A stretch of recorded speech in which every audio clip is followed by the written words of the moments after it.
Okay. Thank you very much once again. Uh, we can start. I'll request everyone to switch off the video so that we reduce on the network congestion, and also switch off your audio so that we can only switch on when we want to ask questions. I'm going to share the screen. We start immediately, then other members will find us on the way.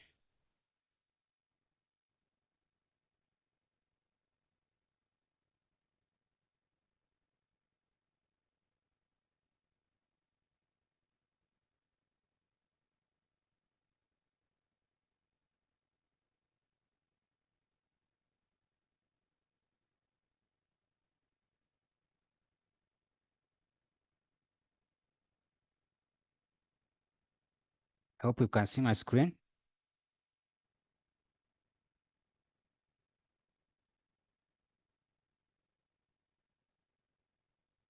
Patrick, can you see my screen?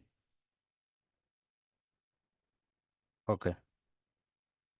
Okay, thank you very much. Once again, good afternoon. Welcome to our today's training. Today we shall be talking about sustainable production of open field tomatoes. These are tomatoes which we grow in the outside environment. And the presenter, Alex Bionanebia from Holland Greentech.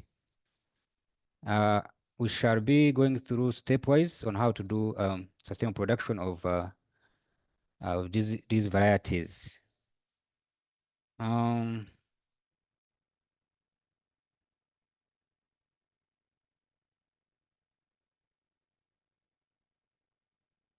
a brief about Holland Greentech. Holland Greentech Uganda is a agricultural supply company. That's how I can call it. And we have a number of products which we have on the market and which we are reconducting in Uganda and other countries.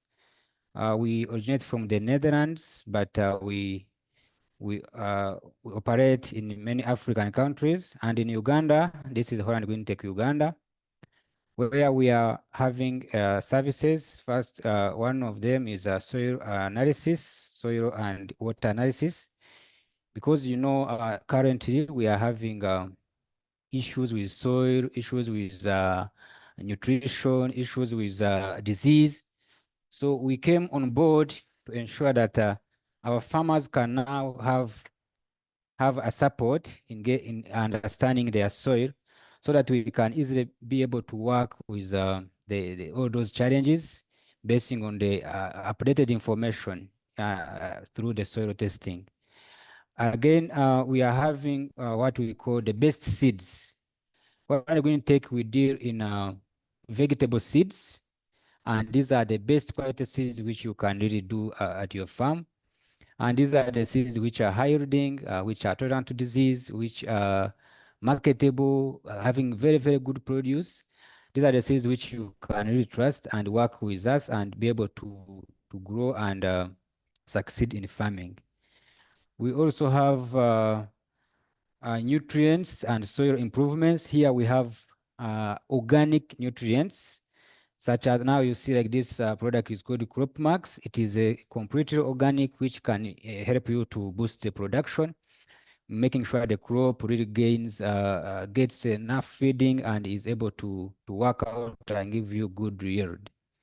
We also have irrigation solutions. Basically, due to the climate change, due to the environment, you find there's a lot of drought, but how can we manage this? We do irrigation so that farmers can be able to plant every time, no matter the condition, so that we have enough supply of food and agriculture goes on very, very, very well. We also have greenhouses. These are where we have to do the production inside the greenhouse. All this is to work around the climate change issues, which has really been disturbing the whole of Africa, the whole world. Now we come up with the greenhouses to make sure that you can produce, have everything inside, you reduce the pest and whatever, so that you are able to harvest within the hard conditions which are outside. We also have the integrated pest management. These are the management practices which we can use alongside other chemical use, but they come in to support so that we cannot rely so much on the use of chemicals. As you may be aware that these chemicals can cause problems, the residues in crop can cause a lot of issues. So we bring these integrated pest management tools to help us reduce on the chemical use and have a safer and sustainable production. We also have consultancy and training. Here we have the expertise, we have the experts who can really train your farmers. Let's say you have a school, you have a group of farmers, you have a cooperative, you have a prison, you have whatever case where there are farmers, we can come in and do all the consultancy and training for sustainable production. Today's topic, we are looking at tomatoes. All those aside, what I've mentioned, today we are looking at tomatoes. And I want us to be very, very keen so that by the end of this session, we can be able to see how best we can excel in tomatoes. Now, tomato is one of the crops which is under the Solanaceae family, where we have the Irish potatoes, we have the sweet pepper, we have the chili, the eggplants, all those are under the Solanaceae, and that's where tomato lies. If you can see, tomato is highly consumed. To tell you, even you members, you all know that at least every day you eat, and you eat food where there is tomato. Honestly, even if you are to eat a Rolex, even if you are to eat whatever you want to eat, most cases you find you are eating a tomato. That is daily consumption, which is tomato is very, very important. It has vitamins A, C, it has lycopene, and this can be eaten in all ways. As I just mentioned, you can eat it fresh, you can eat it in a salad, you can cook it maybe in soup or any other food. And again, they can be processed to paste, to jam, sauce, puree, and the juice. All these are the importances of tomatoes, which make it really very, very relevant to our setting. So if we look at the consumption of tomatoes, the information says that by 2026, we are likely to reach 16,000 tons tomato consumption. But when you look at the production, by 2022, production was 37,637 tons, and it is expected to be at 52. Now, if Uganda alone, we are consuming 16,000, that means the surplus from here on this production goes outside. But now, if you look at the recent population census that has been conducted, we are 50 million people and even more. Now, this one means that we shall need more of the tomatoes, of the produce, which we need to sustain our population, and also the market pressure which is coming from outside countries. So tomato becomes so much relevant in today's setting, and we really need to put emphasis and have it on board. Tomato grows very, very well in these conditions where soils we need well drained, deep, uniform, clay or silt-loam soils with a pH of 6 to 7.5, and temperature should be 20 to 30 in the middle there. If it goes below 20, then you get a lot of disease challenges. If it goes beyond 30, then you get a lot of fruit fall. You find the fruits are not, the flowers are not forming very well, and you end up losing the tomatoes. The altitude should be 1,500 to 2,000 above the sea level. And the rainfall should be 600 to 900 millimeters. Now, these are some of our tomato varieties at Holland Greentech. We have Uwezo. This one is indeterminate. You have it goes taller, and it has a good plant habit, good continuation. It is very, very productive and has a very, very good attractive color. Also have Forteza. Potesa is a cherry tomato. These small ones. They are the compact plant type. Is a fruit set. Good continuation in production. It is also an indeterminate variety. Then we have Valuro.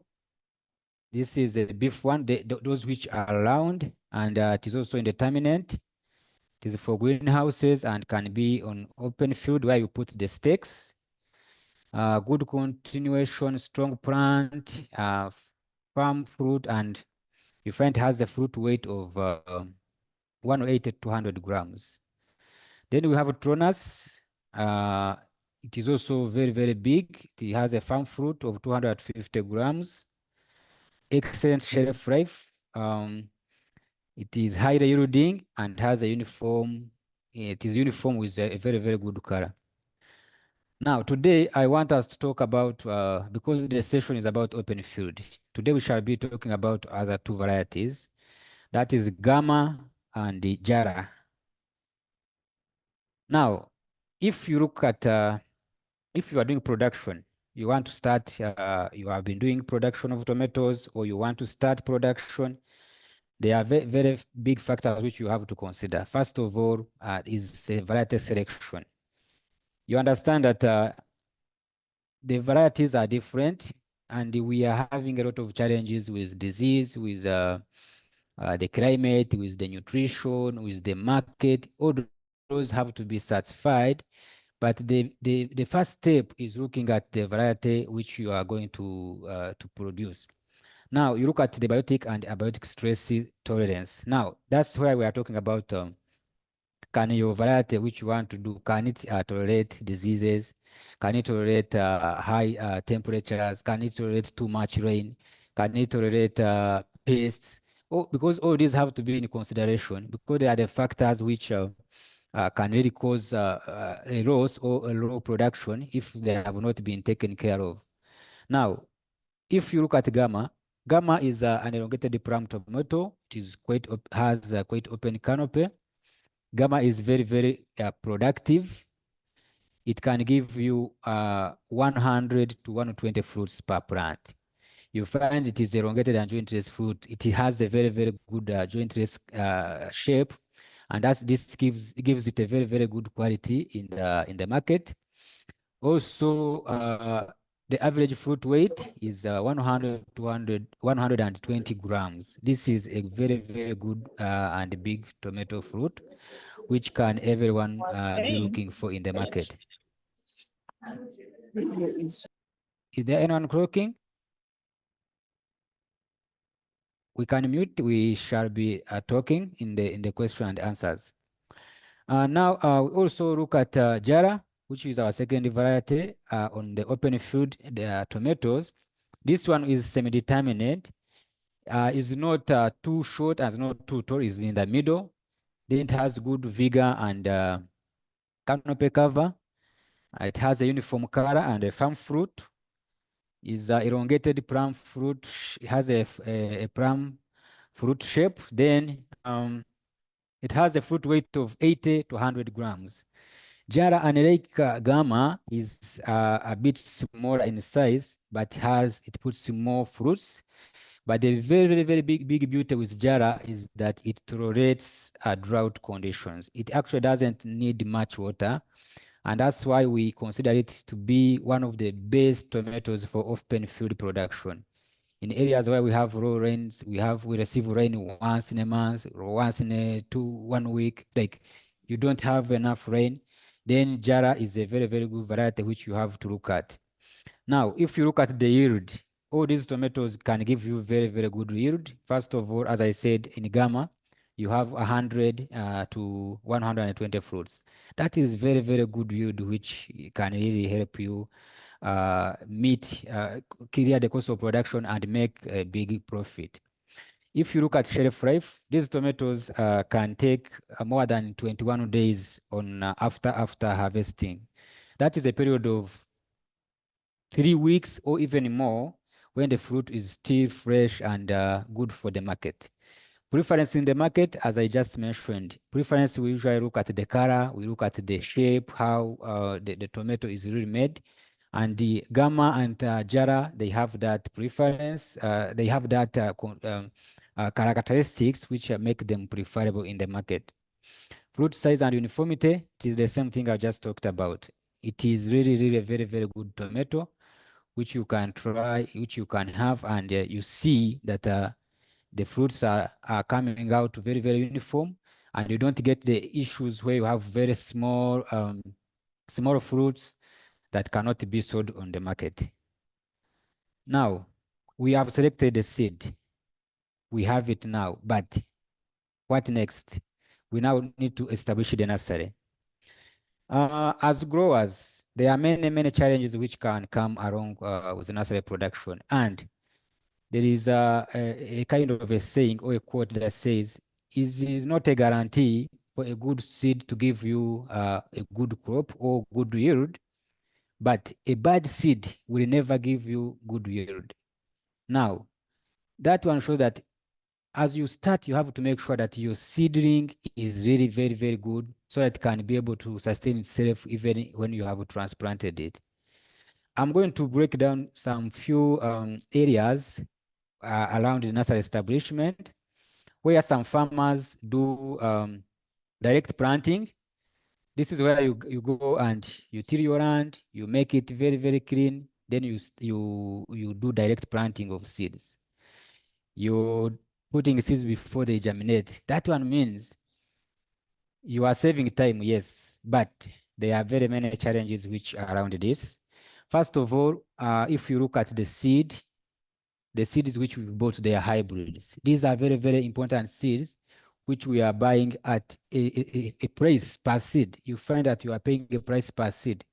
Now take a picture when you have planted 1 acre of tomato and you are doing direct planting.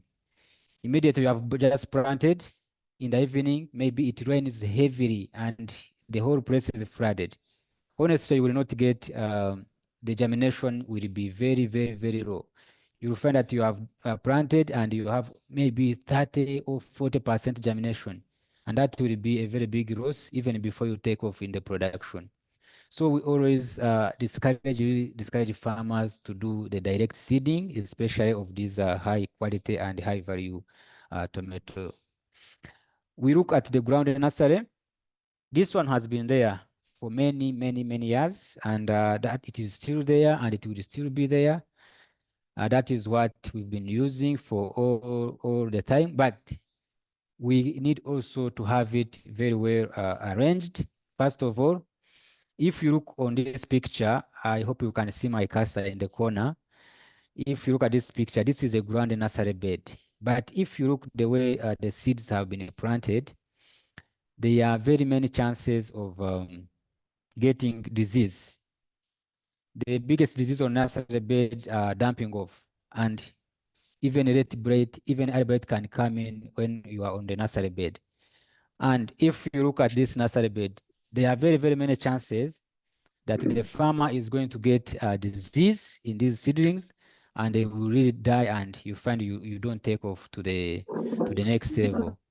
Now, if you are to do a ground nursery, it is better you raise the nursery bed, then make a good spacing so that you don't have congestion in the nursery after you have planted your seeds, because they have to get enough air, and you don't the bed shouldn't be too humid to cause the development of diseases. Now, for the ground nursery also, you look at the location. Farmers mostly consider nearness to the water source, but you find those areas, most cases they are in the valleys, and the valleys, if you look at every valley in the morning, you find the valley is having a lot of mist from maybe in the morning up to 11. So it takes too long for the valley to be dry. So when you are selecting your nursery bed, it is better you labor to bring the water from the water source, but put the nursery bed on a raised position, maybe near the home, maybe near where there is no too much conditions for disease development. That will really, really help you. There are also farmers who do cuttings. Currently, I visited one of the farmers. I found a farmer was doing cuttings for tomatoes. Yes, you can do it, but there are very many challenges which are around these cuttings.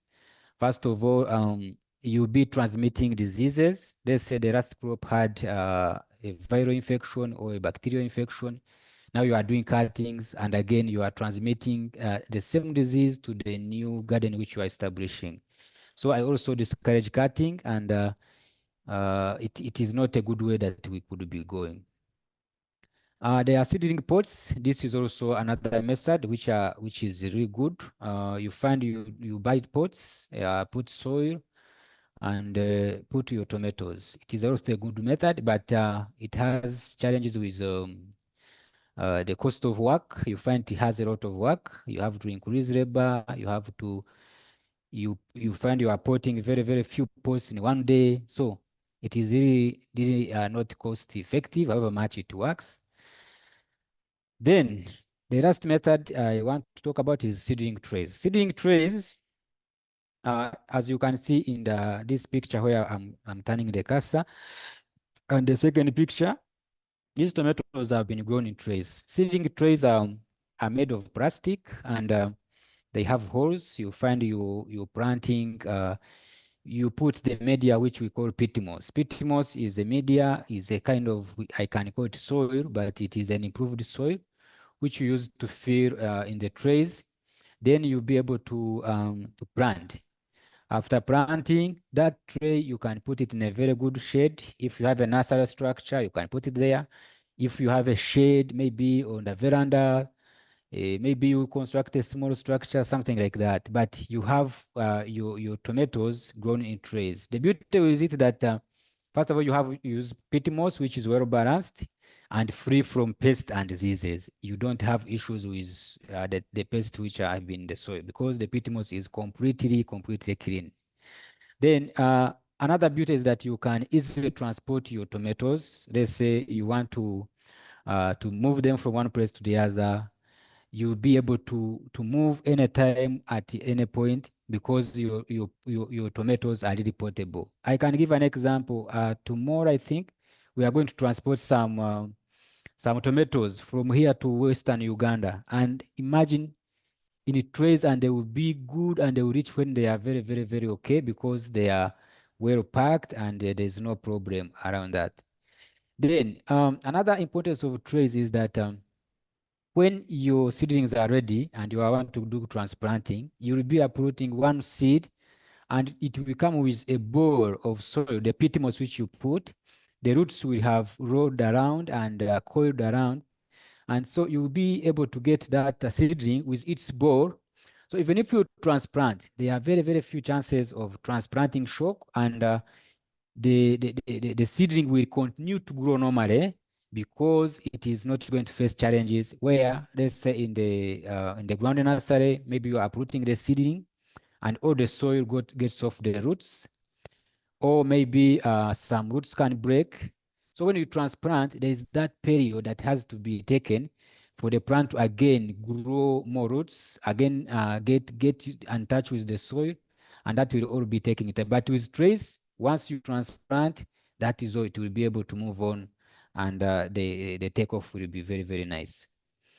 Now, after now having gotten the transplant very well, you have your seedlings which are clean, which are vigorous, which are good. Now, we are going to transplanting and crop development. As one of the criteria which we should follow, we need to do hardening off.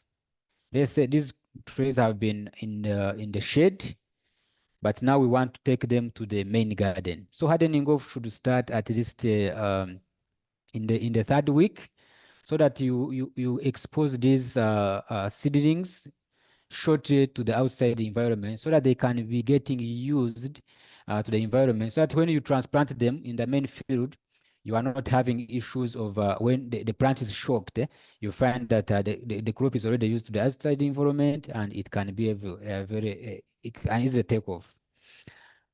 These crops, mostly tomatoes, when they have grown very fast, it can 3 to 4 weeks, you are able to transplant your tomatoes. In fact, at 3 weeks, the tomatoes are ready to be transplanted, especially those in the trays. Then it can go to 4 weeks, but that will be old enough for you to transplant. If you go beyond that, then you can, of course, they are going to congest, and they can, at some point, they can get diseased. We need to do a proper field preparation. Now, this is where I want us to look so very keen. Initially, we used to plant anyhow, like you just go in the garden, you prepare the garden, you till and start transplanting. Some people don't even put lines, they just plant anyhow. But I'm going to talk about the use of ridges. Ridges are these, in this picture, these are the one you can make so that you have a space where we're going to plant, which is raised, and also have a space in the middle where you are going to pass. This is a kind of a walkway. So ridges will help you to manage disease, to manage the environment, when you are walking, when you are spraying, when you are pruning, whatever activity you'll be doing in your garden, you will be able to work very well, and the management will be easier for you. Imagine when you've planted without rains, and the spacing is very close, and the tomatoes will grow and form a kind of a bush. And this will be very hard for you. First of all, you're going to use a lot of chemicals because you have to apply when the plants are right down. Some parts are not going to get chemical, and you'll be able to, you shall get a disease problem. But when you have this kind of arrangement, then you are able to manage and work well with within the garden. There's one time I had a farmer, we are talking about this, then the farmer was like, but now you're telling me to do ridges. But when I do ridges, I'll put few tomatoes and I have a small land. I told him, yes, you're right. But look, you are going to put many tomatoes and they get sick and die. You don't harvest. Then me, I will arrange well my garden. I put few tomatoes. They do well. I get good yield and I'm able to harvest. Now, who will be better? Of course, the one who has done the proper management will be better. Now, we need to look at mulching. Mulching is is an important aspect because we have soil-borne diseases which are ever in the soil. However much you treat, sometimes some can get persistent. And again, you are doing how many acres? Maybe 2, maybe 3 acres. You will not be able to control the disease if you don't do mulching. So we do mulching to cover all the area so that there is no soil that will be splashing on the leaves. Once maybe once it rains, maybe you are doing irrigation. That soil splash that goes to the leaves is a very big potential for disease development. So mulching is key, and I would advise that when you are doing tomatoes, when your seedlings are towards to be transplanted, now you can mulch your garden so that you start transplanting when the garden is already mulched. When you do that, a tomato will take off without any problem. Spacing, there are various spacing for various varieties, but the most common one is 75 by 60 centimeters.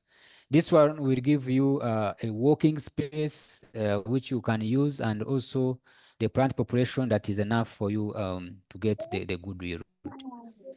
Transplanting should be done in the evening. There are farmers who usually do say, I can do in the morning, I can do. But remember, when you do in the morning, you are going to get, let's say you do in the morning, but you get sunshine, which can go the whole day. So there are chances that the seedling will get issues, however much it is good. But when you do it in the evening, let's say starting from 4, by morning, the seedling will have established and it will not have many challenges. Irrigation, those people who have the capacity to do irrigation, we really recommend drip irrigation for tomato production. The reason is that we want to reduce the water that goes on the plant leaves. So irrigation will help you. If you look at this picture in the left corner, you find this drip pipe can drip water on the plant down here on the plant coral region, and this one will help the plant only to get water through the root system, and there is no water that will be going to the leaves, and this will help you to reduce the disease. It will help you to reduce the transmission and whatever. So drip irrigation is really very, very crucial for tomato production. We talk of pruning. Pruning is also another key aspect which you shouldn't overlook, because it reduces the excess leaves. As I said, when the disease to establish, then there must be environment for the disease. So when you have too much leaf which are overcrowded, that one will cause too much humidity, and this will be a very good area for disease multiplication, and you will find a lot of issues. We have staking. Staking is you put sticks for the tomato to when you are doing the trellising. There are farmers who say, if I have a short variety, why do I have to do staking? Yeah, however much it is short, but once the tomato lies down, you have many chances of getting infection with diseases. Again, there is a scenario where you find maybe your tomatoes have good fruits, but you get maybe 2 weeks of very hard sun, like the place is very hot. If your tomatoes are not staked, then you're going to get issues of sun scorching. You find the whole garden has been scorched, and no one will buy that tomato in the market. On these two photos, they are showing two types of mulches. One is with grass, which is the one we always use. Then the second photo, this is a mulching mat. Mulching mat is made of kind of a plastic, but it can also pass water. But you put the mat to suppress all the weeds, also reduce contact with of tomatoes or tomato leaves with the soil. Now let's go to plant nutrition.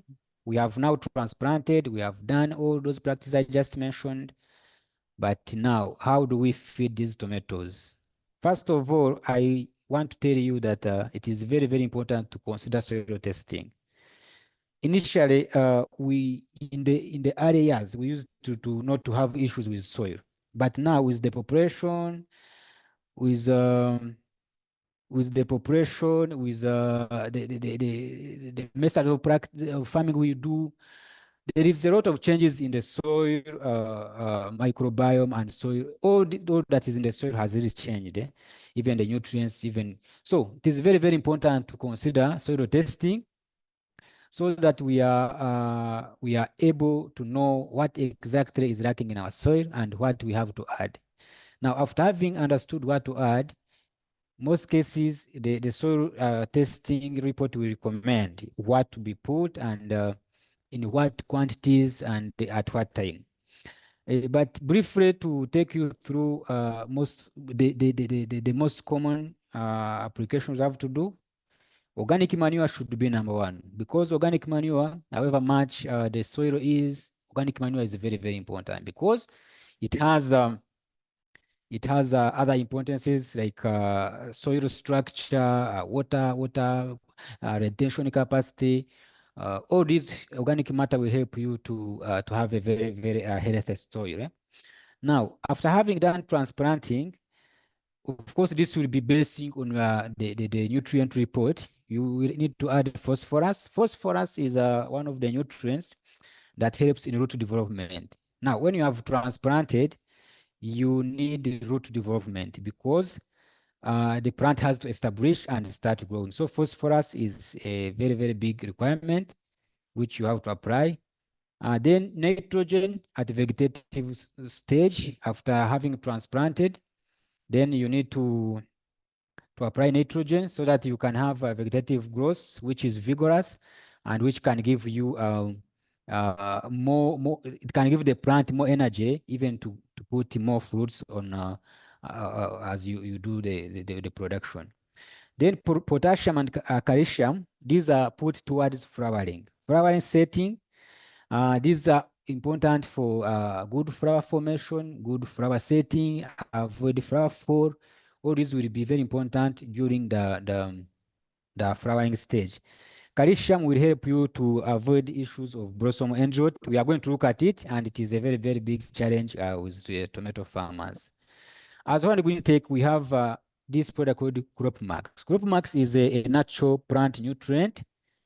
It supplements the crop. With the use of these fertilizers, Crop Max will help the utilization, will help you to help the plant to be able to take up and utilize very, very well the nutrients.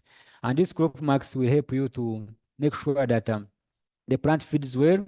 And now the more it feeds well, the balanced nutrition, that is, the more yield it will be giving you. Now we go to pest management. Pest management, we have pests. These include insect pests and diseases. The biggest problem we face as tomato farmers is understanding what exactly is our problem. Look, we have diseases, we have insect pests, but sometimes they can show same symptoms. Actually, you find it is a pest, but it's showing as a disease. The disease is showing as a pest. Sometimes it is a nutritional deficiency, but it looks like a disease. So we always get a challenge here because we don't know what exactly we are fighting. So identification and understanding your problem is a very, very, very big aspect which we have to look at as farmers, and we do capacity building to have the knowledge of identification of these pesticides, these insects and diseases. Take an example. When you do proper understanding of the problem, then you will have even introduced the cost of production. For example, you may have a disease in the garden or a pest, you don't understand it. Then you go to the agro shop dealer to buy a certain, you say, I have this kind of disease. Of course, you have not specified it and you don't know it. But this person will give you a chemical, maybe of 5,000. You go apply it will not work. You come back, you buy another one of 5,000. This time he will give you another brand. You again apply, it doesn't work. Then you will get annoyed. Remember, the disease is progressing. So you'll get annoyed and say, let me go to another agro dealer. You again go there, he sells you one of for 10K. You also apply, it doesn't work. Remember, now you have made three applications which are actually not working for your problem. That means you have spent 20,000 without any solution to your challenge. But now if you have understood what exactly is your problem, you know this is the type of disease that is affecting me, this is the insect that is affecting me, then you go to the person, to the agro dealer, knowing what exactly you want, and you will buy once and for all. You will be able to manage your pests and disease, and it will be effective. Now, if we look at diseases, I want us to go through briefly on the symptoms, so that we can easily be able to identify for ourselves before even we go to the agro dealers, to the pesticide stores. We'll be able to identify our problem. Now, in tomatoes, the biggest challenges we have early blight, we have red blight, we have bacterial wilt and fusarium wilt. Yes, there are other diseases which can come, but these are the most common diseases which every farmer might have come across. The disease you can expect wherever you are starting tomato production. Early blight is a fungal infection. It comes on tomatoes and starts from the lower leaves, and it is more common when you have not mulched your garden, and you find that you're having spots on the leaves. If you look at this picture, the first picture where I'm turning the cursor, you see these symptoms. It is a kind of a spot which is having rings around the spot. If you see these rings, it is the same with this the picture of the fruit here. If you find a spot having these rings, that is red blight, and you have to look for remedies for red blight without any hesitation. Then red blight, this is the last picture here in the corner upper where I'm running the cursor. This is red blight. For red blight, it can come any time of production. You may even visit your site today in the evening. You go tomorrow in the morning, you find your garden has been infected with red blight. And this is the symptom which can be on the leaves. Then on the fruits, the fruit will look like it has been cooked. Like here where I'm showing you, this is the symptom of red blight. So after now having understood that this is red blight, then you apply it very, very well using the necessary measures. We have bacteria, but I have a slide for bacteria, which I will take you through, and you get more information about it. Then on the insect pests, the biggest challenging pests, we have tutor absoluta, we have thrips and white flies. Tutor absoluta is this one in the picture where I'm running the cursor, and also here. If you look in this picture, you find that there are a kind of white stuff. In fact, some farmers may think this is a disease and they start applying fungicides, but this is a tutor absoluta. It is a kind of a leaf miner. It enters between the leaf surface and feed there, and it will eat up the leaf. The plant will not be able to do photosynthesis, and the plant will not really perform very, very well. Here in the fruit, it causes a lot of damage on the fruit. Sometimes you find tomatoes in the market, the fruits are having spots, but you may think it is a disease, but it is the exit point for tutor absoluta, which has been terrorizing our tomatoes. Now we look at thrips. Thrips in this picture here. Thrips also, they are very, very, very small insects. And in fact, if you don't have knowledge of thrips, you will not see them. How they eat, they come as they eat, they do a kind of rasping. They be rasping on the leaf, and you find that the whole plant has turned even color. In fact, some farmers say they look at the color, they think this is a disease, maybe, but you find that this is a pathogen, a pest which has infected your garden. So after now understanding the challenge, then you can be able to manage it. We look at the white flies. White flies are also small. And in this picture, you can see this leaf having some white insects. These are white flies. White flies, the baddest thing with white flies is that they transmit viral infection. Now, look at the upper picture here where I'm running the cursor. Now, this is the viral infection, which is transmitted by white flies. There are many, many chances that if you have a white flies in the garden, then you will be having viral infection, and now that will be a double challenge which you will not be able to manage. Then some symptoms are nutritional. If you look at blossom end rot is a nutritional deficiency, and it is very, very common in tomatoes. It is lack of calcium that causes it.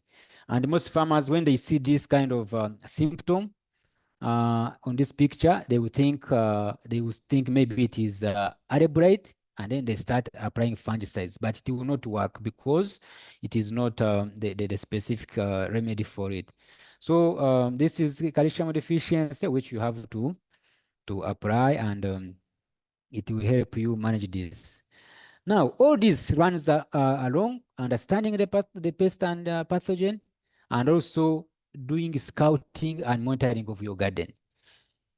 When you're having malaria and is not detected early, you find it has really put you down. But when you detect it early, then you can take the medication in time, and you'll be able to recover. So if you do scouting, you'll get to know the pest population when they are still low, and you'll be able to manage them. Now here, that's where we come with these are sticker traps. Sticker traps will help you to monitor your garden first of all. Let's say you have like 1 acre of tomatoes, you can hang like 6 pieces. Now these pieces will be able to attract these some of the pests. Then when you're monitoring, you just be looking at the sticker traps. You see how many are here or which type has been attracted here, so that you are able to identify them and know that now at this level, I have to apply this kind of pesticide, and you'll be able to manage your garden even before the population are too high. Now, as I said, I want to, these are also two challenging diseases, fusarium wilt and bacterial wilt. However, most farmers, they just say wilt, wilt, wilt. We don't know which one is fusarium, which one is bacterial. But now I want us to understand more about this.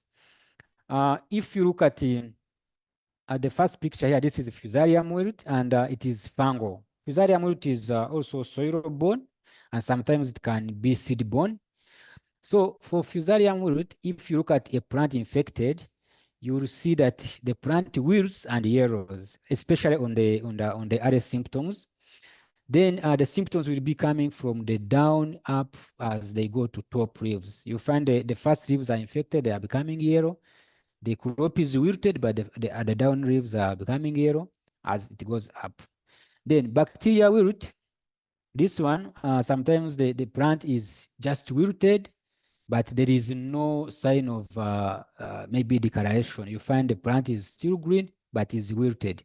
With the time, it will die and become yellow. But in the first symptoms, it will be wilted, but it will be still green. Now, this one, even the symptoms, the wilting will be starting from the top. You find that the first leaves are wilting as they go down. And again, you will find that the wilting happens mostly during the day when there is sun. Then you come in the morning after the whole night, you find that the tomato is again alive. Then around 12 in the day, you find the tomato has again wilted. So that is bacterial wilt. Now, there is a method you can use at your farm, at your convenience, to understand whether it is fusarium or bacterial wilt. Here, in this corner, we have a glass. It has water. So you get a glass or maybe a bottle which is transparent. You get an infected sample.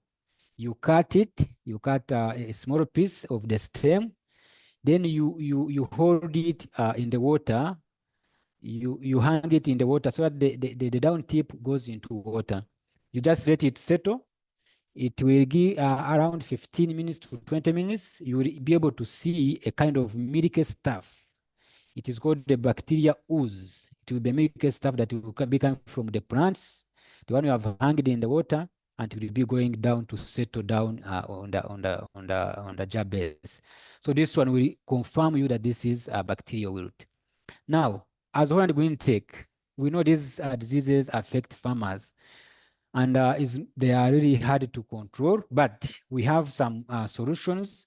We have a product called Nopas. Nopas is an oil which can kill pathogens in the soil.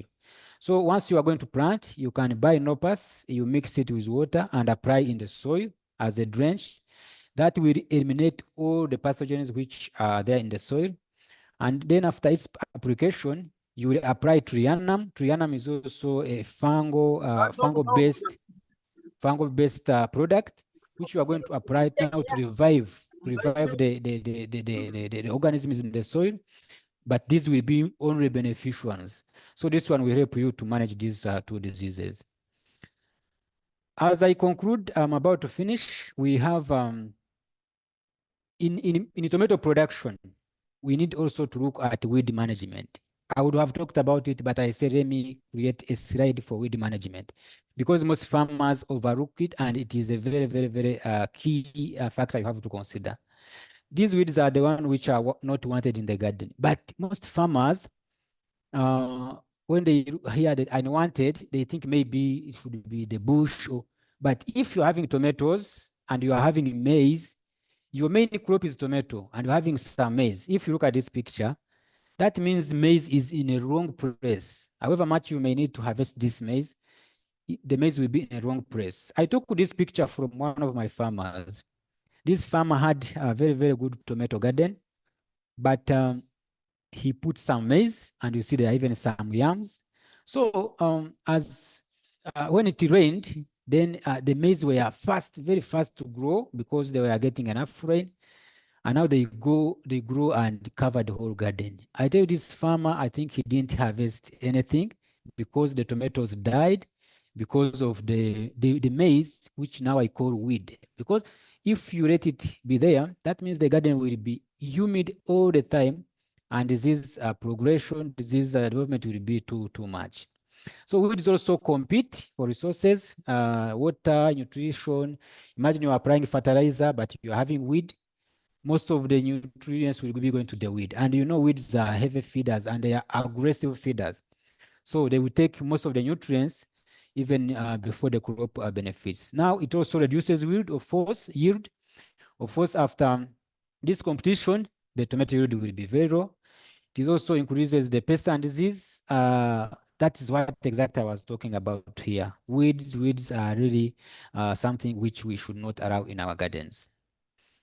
Now, after having talked about all this area, now we believe that we have moved very well from the seed up to the harvesting. Now I want us to look briefly on the cost benefit analysis of tomatoes. These costs can vary because there are things which you can work with, also which change with the region, which change with the place where you are, the type of labor. So, but basically, if you are to do 1 acre of tomato, I've done an estimate. This is not actually what you are going to put, but it will give you a picture. An estimate of 8 million, 5,000. And that's where you have bought seeds of gamma. You have bought 10,000 seeds at 78 each, and that will be 780,000. You buy trays, seedling trays. This 10,000 seeds will go into 50 trays. At 885, that will be 425. Then you buy pit moss, 50 kgs will be enough. That will be 300,000. You construct a nursery structure, which is you can do a local one. That one I've estimated at 500,000. You consider mulching and staking. These are very important. You can put a budget on a lump sum budget of 1 million. Crop protection. These are now the chemicals, the one we've been talking about for the disease and insect pests. And these ones, let's say we also put 1 million. Then crop nutrition, we can give it 1 million. Then transport, we give it 1 million. Labor, we give it 1 million. Then miscellaneous also give it 1 million. This becomes a total of 8,005,000. Now, we go to the cost benefit analysis still. Now, these are the possible output which you can get. I've broken this one to someone who is selling per fruit, someone who is selling per kilograms, or these bundles which they usually pack. Then also put for someone who is selling in boxes. Now, if you, as I told you, like if this is gamma tomato, I told you it goes to 100 to 120 fruits, but I've captured the minimum you can get. Now, if each plant gives you 80 fruits on each plant, then you consider 8,000 plants per acre. Remember, we considered up there 10,000, but I want you to put, I'm calculating this on the lower minimum so that you can see what you can get when you have you are on the lower minimum, and that can guide you if you have on the other side of management. Now, that means 80 fruits times 8,000, that will be 640 fruits per plant. Each fruit, I've put it for 50 shilling. I know when you're going in the market to buy, these days, they can sell you 1 fruit, and the minimum fruit you can get, the smallest, I think, is 100 shilling. Others, there are 200, there are those of 300, 400, even 700 tomato, just 1 fruit like this. So me, I have put a fruit at 50,000, which 50 shillings, sorry, the lowest price you can get. And this is giving me 640, the number of fruits times 50, and this is giving me 32 million from all the acre. Now, 32 million, to look at the profit, I'm getting 32 million minus the labor, the production cost which we have put in. Now it is giving me 23 million, 995,000. That is 1 acre after selling per fruit. Now, per kg or they usually pack them in these small veras, something like that. These 80 fruits translates to 8 kilograms minimum. Then 8 times 8,000, this is 64,000 kilograms, which you can get. Now, each kilogram, I'll put it at 500. That is the lowest price because 10 tomatoes can go can make 1 kilo. Let's say 1 kilo. Then 10 tomatoes can even go beyond 1,000. It can even go beyond, it can even go to 1,500. It can even go to 2,000. But I decided to capture the smallest, which is 500. Now that is 64,000 times 500, which is 32 million. And you'll still be making a profit of 23 million. Now, I'm taking you to the selling price in the boxes. And this is where most of the tomato farmers sell. And 1 acre can give you 100 boxes. If you sell at an average of 200,000 per box, it will give you 220 million. Now, after deducting the production costs, you'll be able to get 11,995,000. So this is the breakdown of the cost benefit analysis, which can guide you to see how you can benefit from tomatoes based on the variety you have used. Now, based on our varieties, this Jara can really give you this Jara and Gamma can give you this kind of output, and you'll be able to sell. Even if you are selling in the boxes, you find still you are getting 11 million per acre. Okay, thank you very much. This is what I had for you today, and I wish to receive questions, clarifications, so that we can have a small discussion before we close. Thank you very much.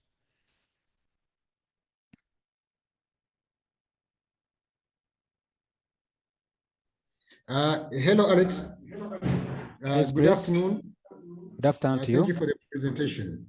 Yes, sir. There are a couple of issues I would like you to elaborate on. In the very first slide, you spoke about proper garden preparation. What does that entail? That is one.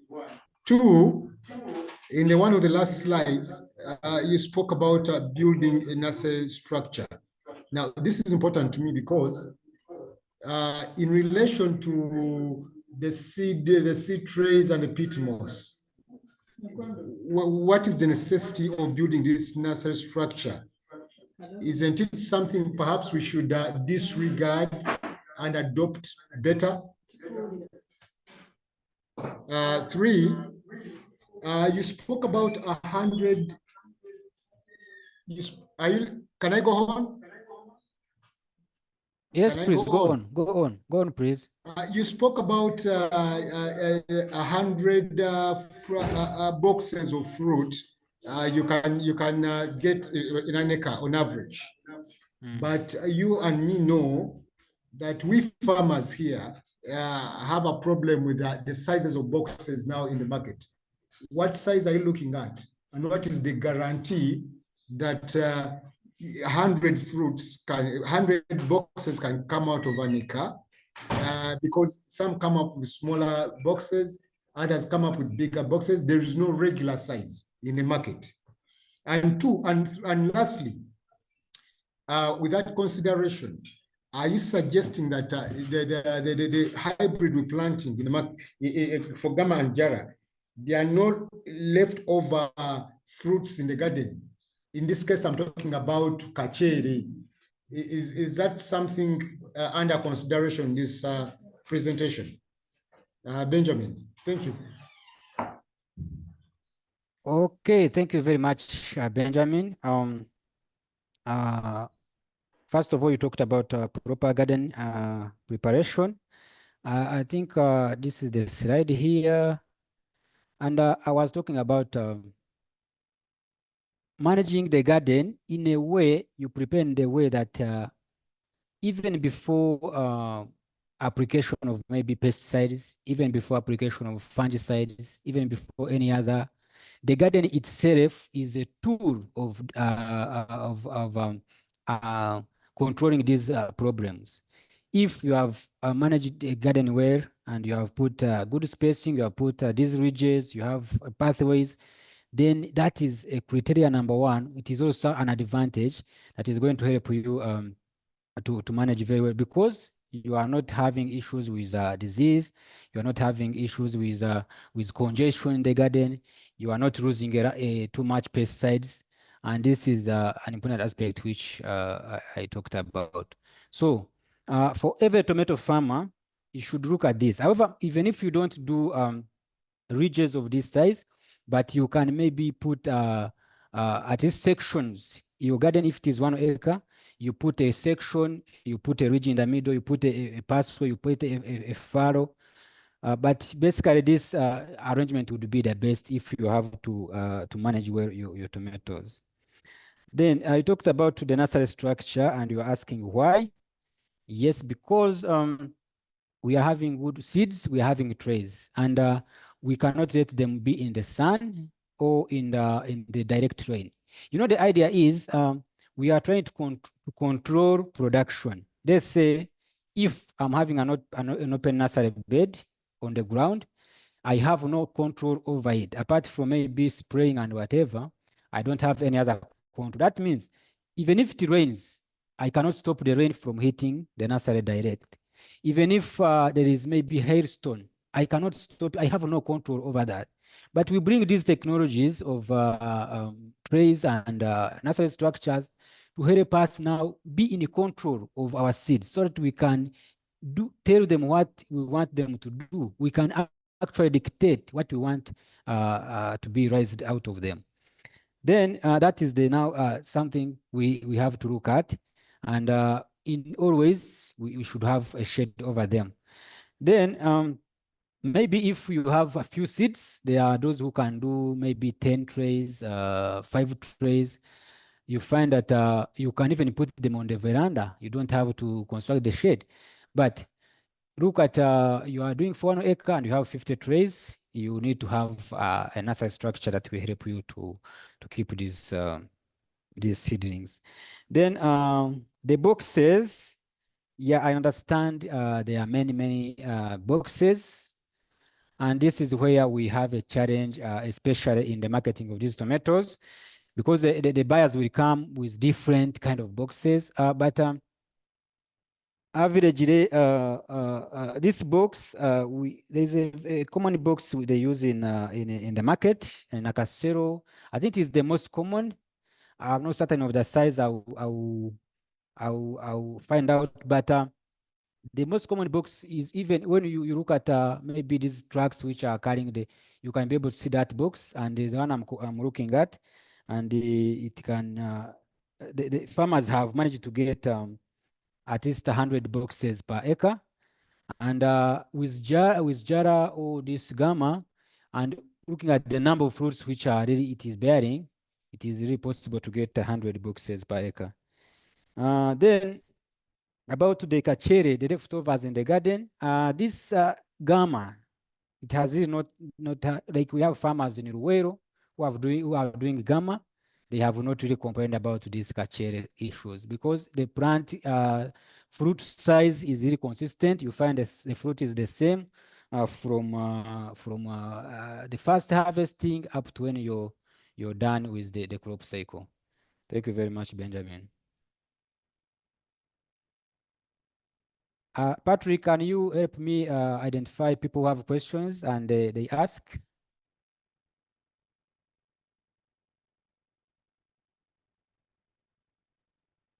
Patrick?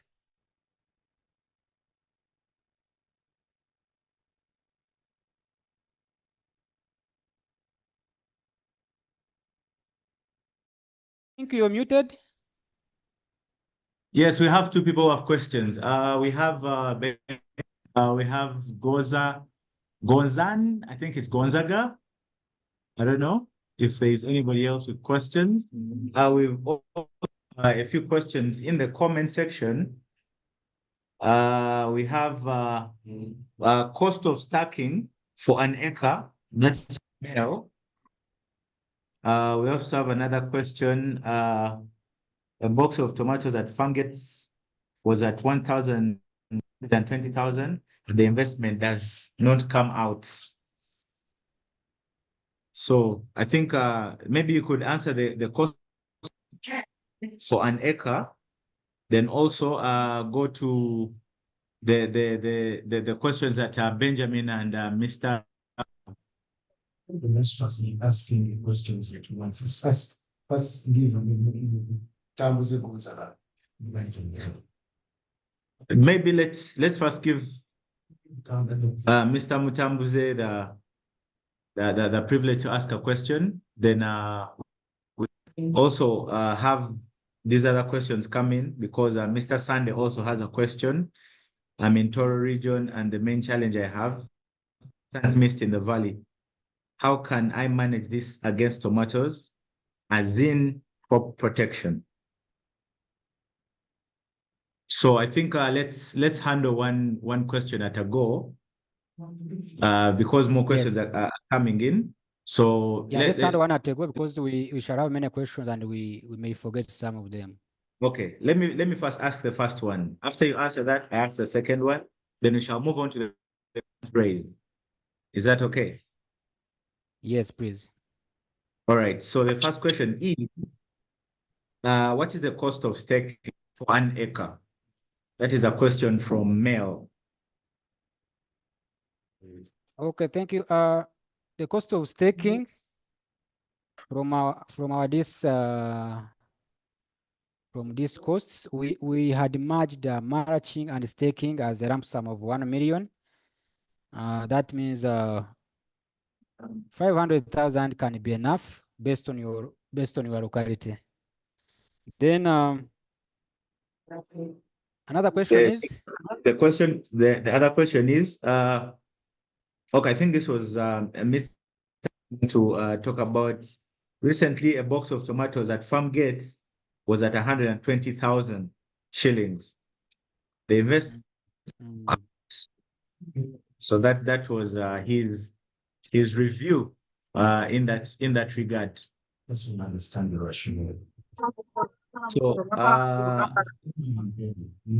what is this?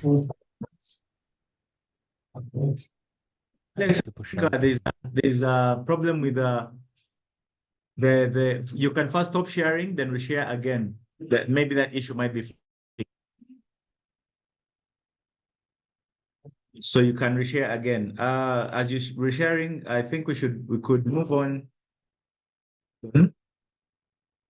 That Mel had,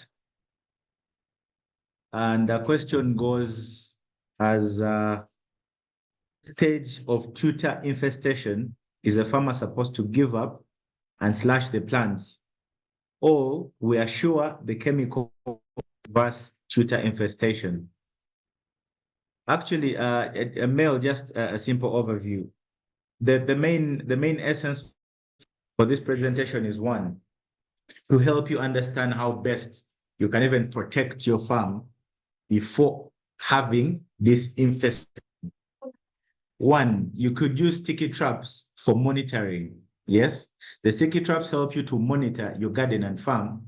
Then whatever you have, you can use it as a reference to know the type of infestation you have, the type of pest you have on your farm, and then a solution before the plants even get to the to the flowering or the fruiting stage.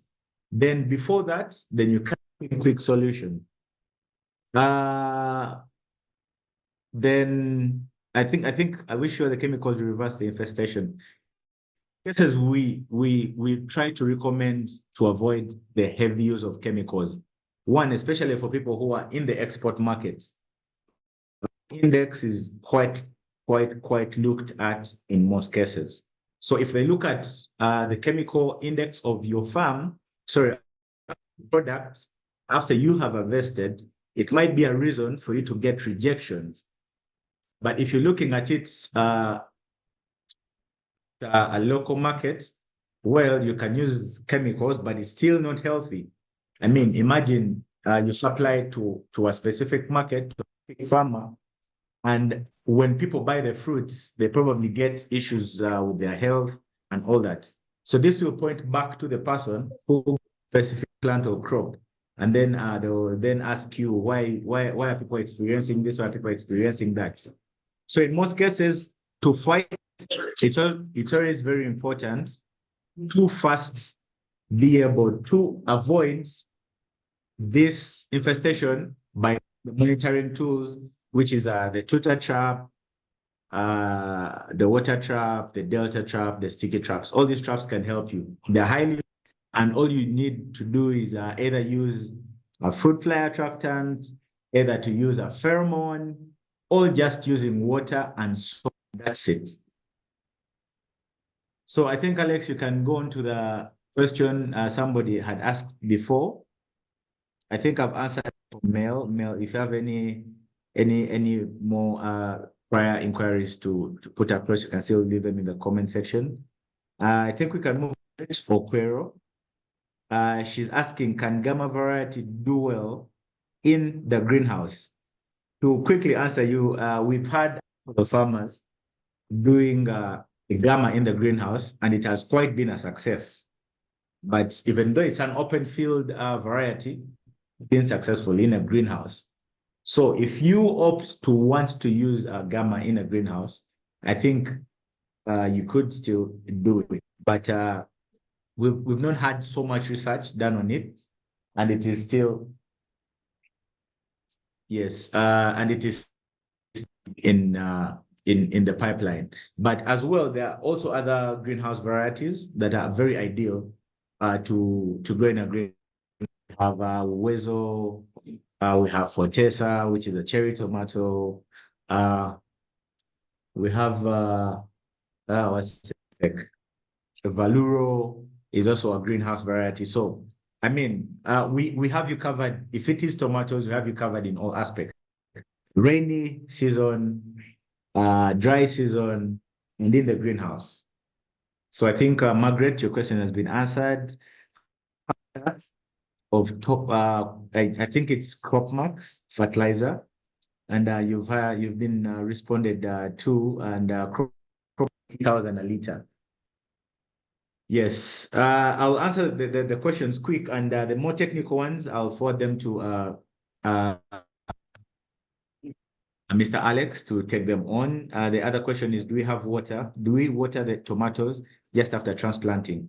I think that's a question, and it was answered. But to answer you, you water, yes, you have to water, but water immediately after transplanting. It's always best to first water and then transplant, because the seedlings are coming from a place that is quite a bit controlled, let's just say the tray, and it has not been really exposed to this soil yes. So it's always best to first water the place where you are going to transplant, then after plant. But it's not very ideal for you to transplant and then water. It might lead to root rot. I kindly request you to share the recording okay, I don't know, there's not a name, it's just Technopop 2 Plus. But yes, we're going to share this on our YouTube channel. Take time to YouTube and simply search for Holland Greentech Uganda. There are also some past trainings that we've had. You can also go through them, same as this one. I have another question from Khalid. 78 SS, 78 shillings is a cost per one seed or seed. If seed has how many in a tin, and what's the germination percentage? How many tins or pack? Well, we at Holland Greentech, we sell in 100 seed packs, and as shared earlier, 10,000 seeds. which people tend to come and just randomly try and join in and try to disintegrate our meetings. We're so sorry about that. We shall do better next time. I think Alex had moved off. Alex had moved off, and I think he's back. Yes, Alex. We had a slight challenge from people who just want to join in and try to disintegrate whatever is going on. I've removed the people that I was trying to infiltrate, and I'm going to manage and find. Okay. So I think Alex, you can take this on and move forward. We had a few questions that were coming in. Still, I kindly request you to your recording. 78. Okay, somebody, Alex, can you answer Khalid? He had a question and it's in the comments and he says it is a cost per one seed or seedling. If seed, how many in a tin and what's the germination percentage? Acre. Yes, Patrick. Yes. Patrick, I think I had gotten a challenge here. I thought I was even hard. No, it's not But you. I say I've lost all the chat. So should I read for you the question? Yeah, so you have to read for me the question. Okay, let me make you a host again. And let me, the question is 78 shillings is a cost per one seed or seedling. How many then Mr. Khalid went on to ask how many seeds are in a tin and what's the germination percentage? How many Okay. are in an acre? Okay, please. We sell seeds. In fact, we sell per seed, and our packs have let's say Gamma. It has is a pack of 100 seeds. That means if a seed is 78, that means 7,800 is for 100 seed. For 1 acre, you need at least 1,000 seeds, which is 780,000. So we don't quantify any grams or tins or what, but we count the number of seeds, and the smallest pack has 100 seeds. Thank you. Thank you.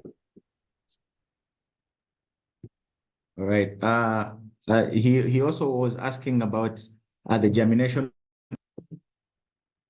He was asking about the germination. The germination rate is basically 100% if you have used the trays, or even if you have used the ground nursery. If you have done it properly the way it is supposed to be, the germination will be 100%. Because if you look at those which you plant in trays, that one we've observed many times. If a tray has 200 holes or 66 holes, the seeds you put, the number of seeds will be 66 and the seedlings will be 66. So that is basically 100% germination rate based on how you manage the seeding. All right.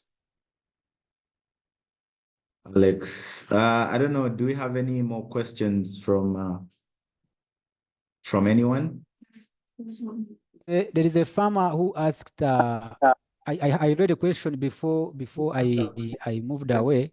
You know, I can't see the charts, but there is a question which was asking about.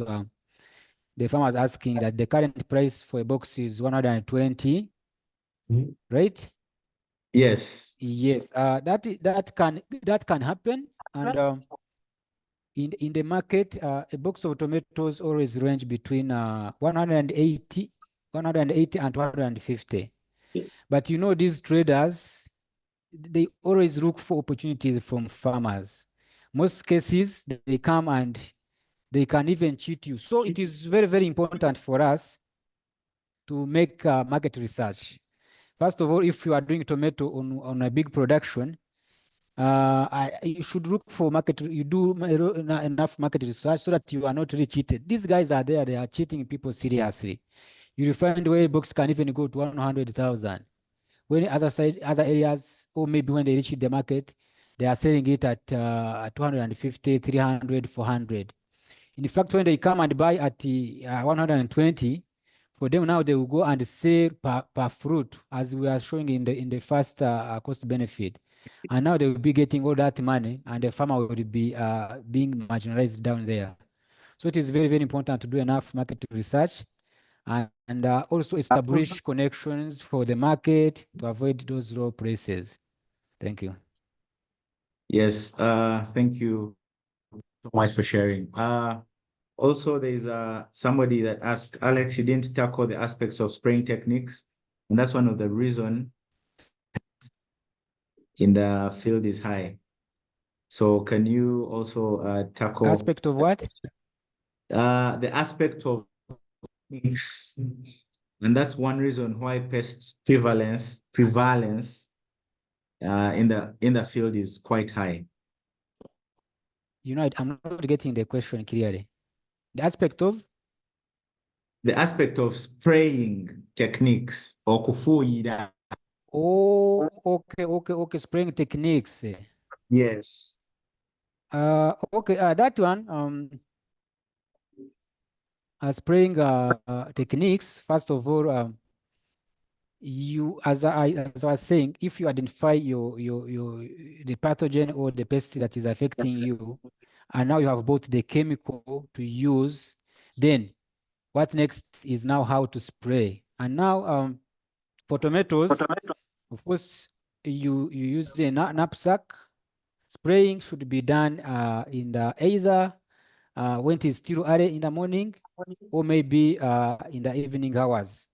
And if you do it during the day, sometimes there is a reaction and sometimes there's a lot of wind, and that will cause a problem.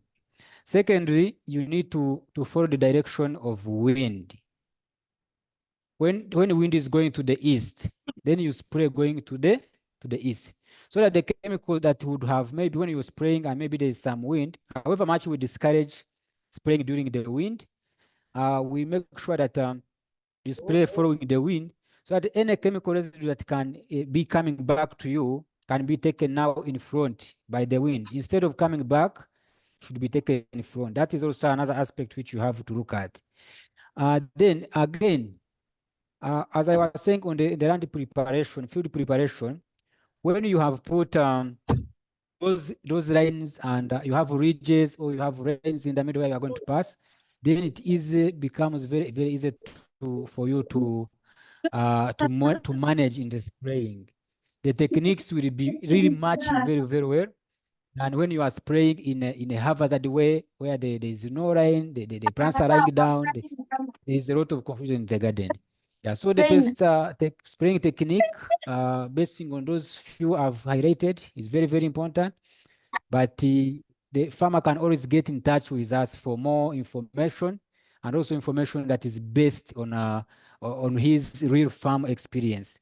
Yeah, I encourage farmers to take our contacts from here so that we can be able to coordinate from here. After this, we can be able to keep in touch and be able to help each other.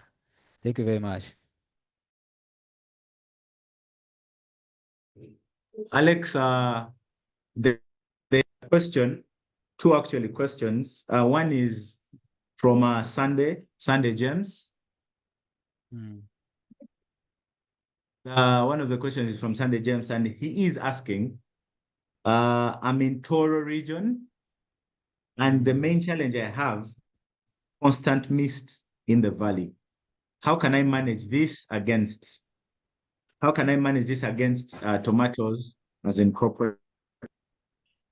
Okay, thank you very much, Sunday James, for the concern. Yes, Toro region, I know Toro region is one of the areas where we are always experiencing cold conditions. Yes, but we need to look at the management practices first of all, because the mist, we cannot chase away the mist unless we are using maybe greenhouse. So long as it is open field, the management practices is now the one that is going to save us. Practice number one is doing a proper spacing so that we have enough space between plants. Like even if there is mist from morning up to 10 or 11 and you receive some small sunshine, that sunshine can be able to pass through and dry all the leaves so that you are able to avoid the challenges with the mist, because the mist is always there. Secondly, you do the mulching. Mulching is very, very important, because when there is mist, there is much multiplication of pathogens, and that will cause a problem. But when you have done mulching, then the crops will not be in contact with the soil. Thirdly, you do pruning. Pruning, that is, you reduce the unnecessary leaves and branches, which would have caused a lot of canopy, cause the bush that will cause a lot of humidity and cause disease. So that is how we can manage mist, because mist is there. All we have to do is to make sure that we do proper management of the garden. You do field hygiene, you do monitoring of the garden, so that if you see a small maybe spot has appeared, you straight away come up and confront before the disease has progressed. Thank you very much. Yes, Alex, thank you so much. We have another question. Actually, there are 3 to 4 questions, actually 5 questions. I don't know how we're going to tackle this because we're a bit time bound. The session has to end, but let's tackle these questions. Then for those who still have more, you can still leave them in the comment section. We shall come back to this and then respond. Or you can actually also leave your numbers, then we can get back. So what causes tomatoes? What causes tomato fruits to, Alex, that's a question for you. What causes tomato fruits to have cracks? The tomato cracking, that one in most cases is due to unbalanced water. Let's say you've Alex, been having Alex, you're breaking a bit. I don't know. I don't know if it's your dry network. spell, or maybe like 2, you get a very big shower of rain.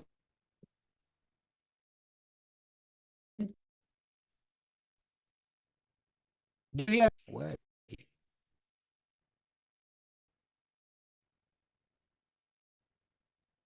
Hello? Alex, I think your network was a bit. Can you please repeat the answer? Do you hear me Because now? yes, we hear you. We hear you. You hear me now? Yes, yes.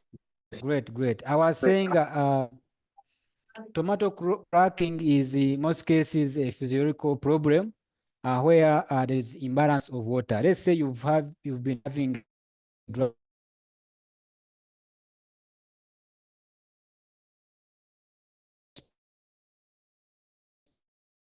spell, then you can maybe you do heavy irrigation.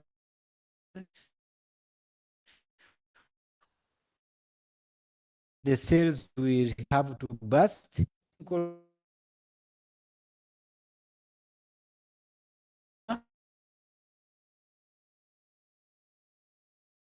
Is also caused by too much water that will trigger the cells to burst and cause the space Alex, touch. you're breaking quite. Once it pierces, click.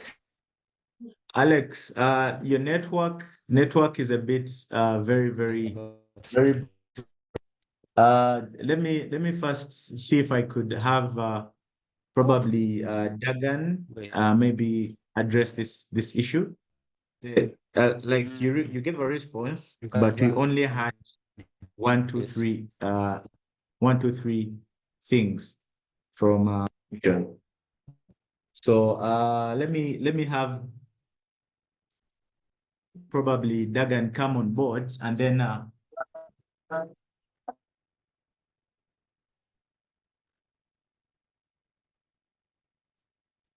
network, you know, the network good here.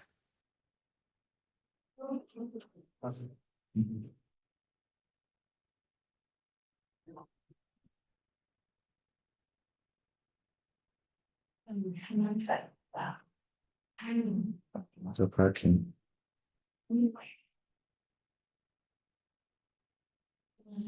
On tomato cracking, where tomatoes crack sometimes, the result of sometimes there is always a delay of watering, or you water after you've taken some good time without watering them, so become stressed a bit. It results to tomato cracking.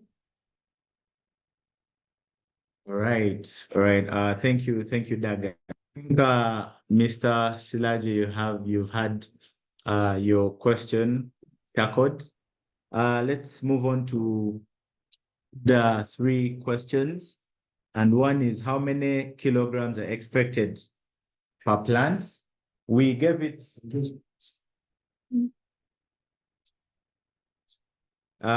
with the expected kilograms per plant, we shall give the bottom of between the very bottom line, which isn't the average, but the list,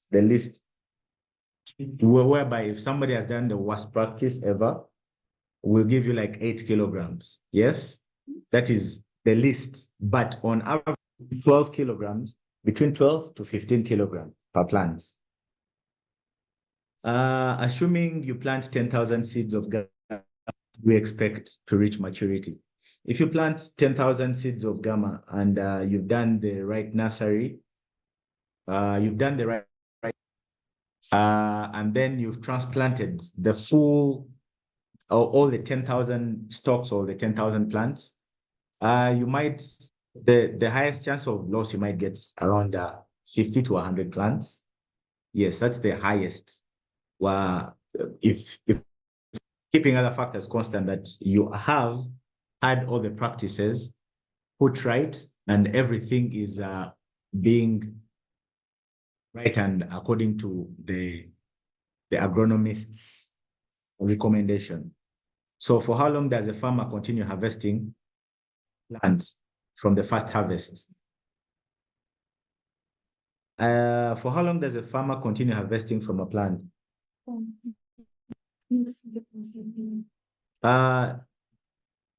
We are talking about gamma here, and we're looking at, we could give a minimum of 4 to 5 months if you're harvesting, but still all that it could extend to probably 7 months when you're still harvesting. It's kind of close to what we have with sweet pepper. Somebody doing outdoor can harvest for 45 days, 1.5 months, but somebody doing indoors, like in a greenhouse, can harvest for up to 8 to 9 months. So there's a variance based on the condition of farming and the practices you're doing with the plants. How can you redeem tomatoes heavily infested with late and early blight? If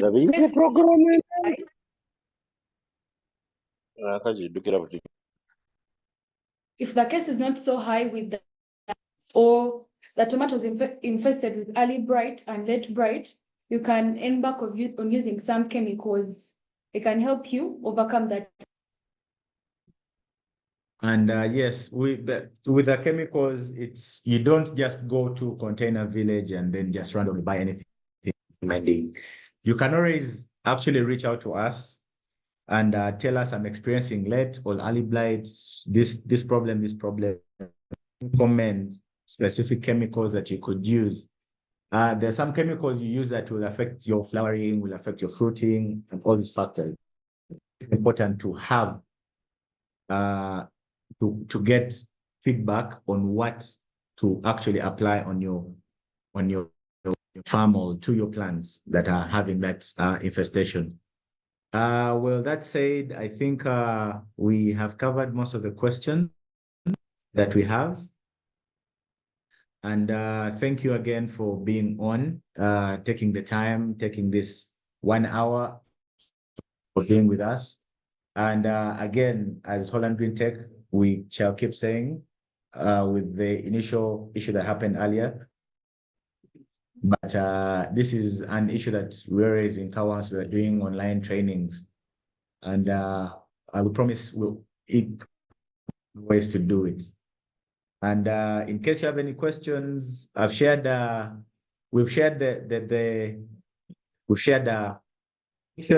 in the comment section. We have also shared the numbers for both the presenter and the office lines. Use them as often as you can. We're open from Monday to Friday, from 8 a.m. to 5 p.m. And take time, call in, inquire about that. You can also follow us on our different social media platforms, Facebook, Instagram, Twitter, TikTok, YouTube. And specifically, you can go and subscribe and turn on the notification button because this presentation will be put out there and will be submitted on. So thank you again for being part of this. We implore you always join in with us. We implore you to always join in with us and be able to learn and take on the different technologies and the different new and the new knowledge that you have to share. Again, thank you all for being on. And for now, we could say this is the close of thank you, Mr. Alex, for taking spot on this presentation and everyone for being on. Thank you, Mr. Wilson. Is up. Thank you for being on and have yourselves a lovely weekend and may you be blessed.